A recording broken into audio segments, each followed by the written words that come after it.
Hello everyone, welcome to my channel. आज आपण आरी वर्कसाठी काय काय मटेरियल लागतं ते सर्व बघूयात। खूप जणांचे कॉल मेसेज येत आहे की ताई पूर्ण परफेक्ट आम्हाला मटेरियल सांगा। त्यासाठी आपण आता आज बघूयात की आपल्याला काय काय मटेरियल लागतं आरी वर्कमध्ये। तर हे आहे इथे आरी वर्कचं 18 इंचचं स्टँड आहे। त्याचे हे 4 लेग्स आहेत। हे आरी वर्कचं स्टँड कसं फिक्स करायचं याचा पण मी व्हिडिओ आपल्या चॅनलवर टाकलेला आहे, तर तो तुम्ही जाऊन बघायचा की आरी वर्कचं स्टँड कसं फिक्स करायचं। आणि ही एक रिंग आहे आरी वर्कसाठी लागणारी, ही पण 18 इंचाचीच आहे। स्टँडच्या मापाचीच आहे ही पण। तर 18 इंचाचीच रिंग का घ्यायची की जेणेकरून आपलं जे ब्लाउज पीस असतं ब्लाउजचं ते इथे स्लीव्ज पूर्ण याच्यात परफेक्ट बसते। आणि जो बॅकचा गळा आहे तो पण 18 इंचामध्ये हा आपला गळा परफेक्ट बसतो, जेणेकरून आपल्याला त्याच्यावर वर्क व्यवस्थित करता येतं।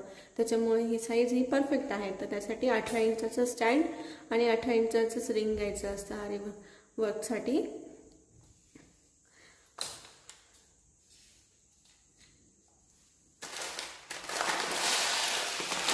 इथे आता हे शुगर बीट्स आहे। आरी वर्कसाठी हे शुगर बीट्स खूप लागतात। तर हे शुगर बीट्स आहेत, याच्यात पण कलर वगैरे येतो। हा एक कलर आहे इथे, ब्राऊन कलर सारखा आहे, पण जास्त करून हाच गोल्डन यूज होतो सगळ्याला। यात पण हा एक कलर आहे, यात पण साईज येते। आता ही एक गोल्डन कलरची साईज आहे बघा, 2 mm ची। हे शुगर बीट्स म्हणजे सगळ्यात छोटी साईज, आणि त्याच्यापेक्षा थोडी मोठी साईज ही 2 mm ची आहे। यात पण साईज येते 4 mm, 3 mm अशी बऱ्याच साईज भेटत असतात। इथे हे हाफ बीट्स आहे, जे की वन साइड पूर्ण प्लेन येतात। हे याला हाफ बीट्स म्हणतात।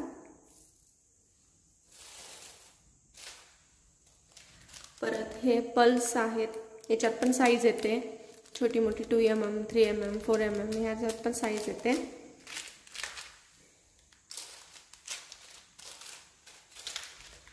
हे कट पाइप्स आहेत।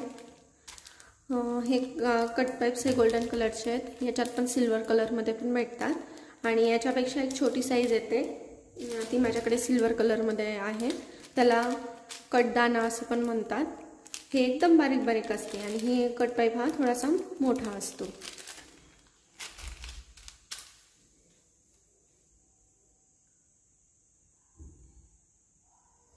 ही स्टोनची चेन आहे, जे की आपल्याला आरी वर्कमध्ये लागत असते, स्लीव्जला वगैरे किंवा गळ्याला आपण लावत असतो। तर ही स्टोन चेन म्हणतात त्याला।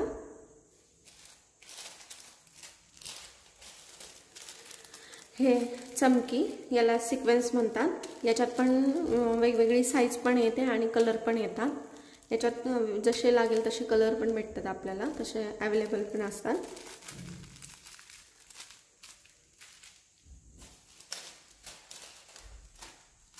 याला म्हणतात जरदोशी।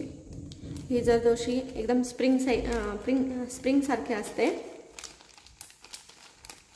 हे बघा, यात पण छोटी याच्यात थोडीशी जाड साईज पण येते आणि कलर पण येतात।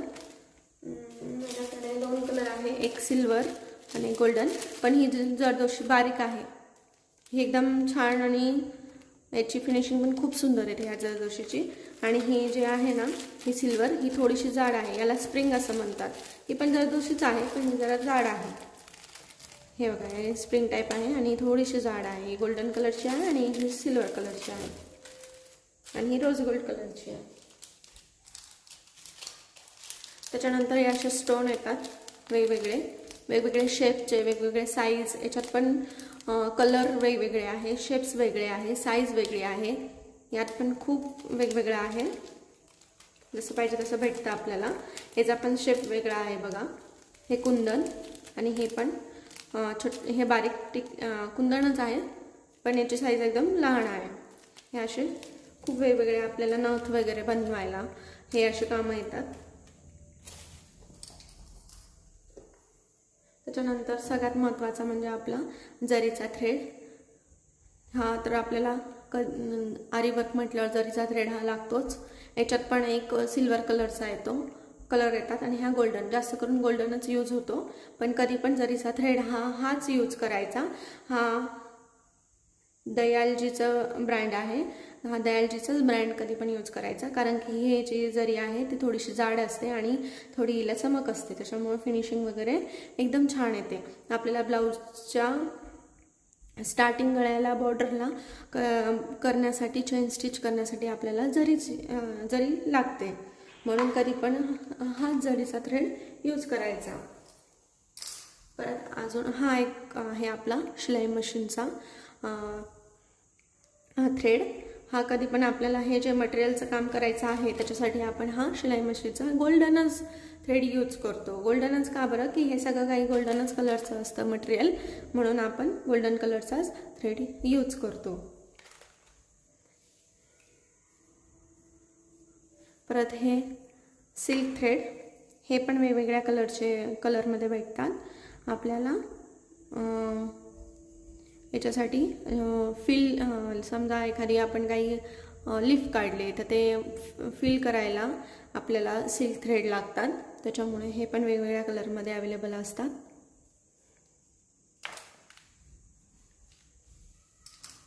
परत ग्लू, फॅब्रिक ग्लू हा इथे आपल्याला यूज होतो। परत कटर पण लागते आपल्याला। परत ह्या ग्लूमध्ये पण हा B7000 पण यूज होतो, जेव्हा की फॅब्रिकवर आपल्याला काही जर का चिटकवायचं असेल तर त्यासाठी हा ग्लू यूज होतो। आणि परत हे मेन म्हणजे आपल्या निडल्स। आता शेवटी आरी वर्कमध्ये कोणत्या निडल्स वापरायच्या हे कसं समजायचं, तर मग इथे ही आहे एक जरी थ्रेडसाठी यूज करण्यासाठी ही एक निडल वापरली जाते। ह्या निडलला प्रोफेशनल निडल असं म्हणतात। खूप जण ते तुलिप ब्रँडची निडल वापरतात, पण ती निडल वापरायची नाही, कारण की त्याच्याने एवढी फिनिशिंग पण येत नाही आणि त्याच्याने इतकं व्यवस्थित कामही जमत नाही, त्याच्यामुळे ह्या प्रोफेशनलच निडल्स वापरायच्या। याच्याने आपल्याला म्हणजे करण्यासाठी पण खूप व्यवस्थित आणि एकदम काम पण आपलं एकदम फिनिशिंगमध्ये येतं। तर ही जी निडल आहे ही आपल्याला जरीचं काम करण्यासाठी आपण वापरतो। जरीचं काम आणि सिल्क थ्रेडनी जे आपण करणार आहे वर्क, त्यासाठी ही निडल यूज केली जाते। आणि ही जी निडल आहे बघा, हिला समोरून थोडं हे बारीक आहे आणि मटेरियल भरण्यासाठी हे समोरचं जे आहे त्याचं बारीक आहे, त्यामुळे यामध्ये सहजच मटेरियल जातं। तर ही निडल आपण सगळं हे आरी वर्कचं, बीड्स वर्कचं किंवा जरदोशी असो, सिक्वेन्स असो, परत हे पर्ल्स असो, परत काच, हे कटपाईप असो, हे सगळं काही काम आपण ह्या निडल्सने करणार आहे। मेन म्हणजे आरी वर्कमध्ये निडल्सच इम्पॉर्टंट आहे। ही आहे माझ्याकडे एक तुलिपची निडल, पण ह्या निडलनी फिनिशिंग एवढी व्यवस्थित येत नाही, म्हणून ही निडल यूज करायची नाही। ह्या प्रोफेशनलच निडल्स यूज करायच्या आरी वर्क्समध्ये। ड्रॉप शेपमधले स्टोन आहेत आणि हे स्क्वेअर शेपमधले स्टोन आहेत। आपल्याला हा ट्रेसिंग करण्यासाठी हा ट्रेसिंग पेपर लागेल आणि एक हा व्हाईट कार्बन पेपर, एक ब्लॅक कार्बन पेपर पण ट्रेसिंग करण्यासाठी पुढे लागेल। वर्कसाठी लागणार हे सर्व सामान आहे आणि अजून ह्यात भरपूर काही सामान, म्हणजे भरपूर व्हरायटी असते यामध्ये पण। आणि हे तर एवढं सगळं काही सामान आपल्याला आरी वर्कमध्ये लागणारच आहे। आणि जर का तुम्हाला आता व्हिडिओ आवडला असेल तर लाईक, शेअर आणि सबस्क्राईब नक्की करा। Thank you for the watching.